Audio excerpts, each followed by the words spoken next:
বিএনপির যুগ্ম মহাসচিব শহীদউদ্দিন চৌধুরী অ্যানি বলেছেন, আগামী নির্বাচনের দিকে আমাদেরকে লক্ষ্য রাখতে হবে। নেতাকর্মীদের ঐক্যবদ্ধভাবে টিম ওয়ার্কের মাধ্যমে প্রত্যেক ঘরে যেতে হবে, সব জেনারেশনের কাছে পৌঁছতে হবে।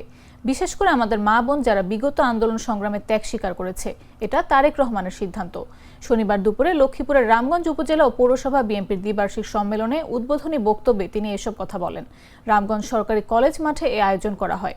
শহীদউদ্দিন চৌধুরী অ্যানি বলেন, আজকে সবাই এক মঞ্চে, আমরা এক মঞ্চে মিলিত হয়েছি। রামগঞ্জে আমরা ঐক্যের বন্ধন তৈরি করতে সক্ষম হয়েছি। এখানে কোনো পক্ষ বিপক্ষ নাই, এখানে কোনো মতভেদ নেই।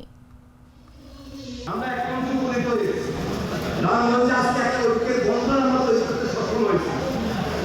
এখানে কোনো পক্ষ বিপক্ষ নাই, এখানে কোনো মতভেদ নাই, শুধু ঐক্যের জায়গায় জেলা বিএনপির নেতৃত্বে রামগঞ্জ পৌর বিএনপি, রামগঞ্জ উপজেলা বিএনপি এবং সকল অঙ্গ সংগঠনের নেতৃবৃন্দ আমরা আজকে এক ছায়া করে একটা আমব্রেলার নিচে একটা মঞ্চে প্রধান অতিথির উপস্থিতিতে এখন একত্রিত হয়েছি।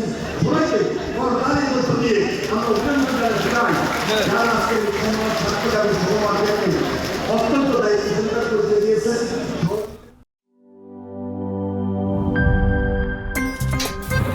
আমার একটা স্মার্ট সিদ্ধান্তে 25% গ্যাসের খরচ কমেছে। ভাবছেন কিভাবে?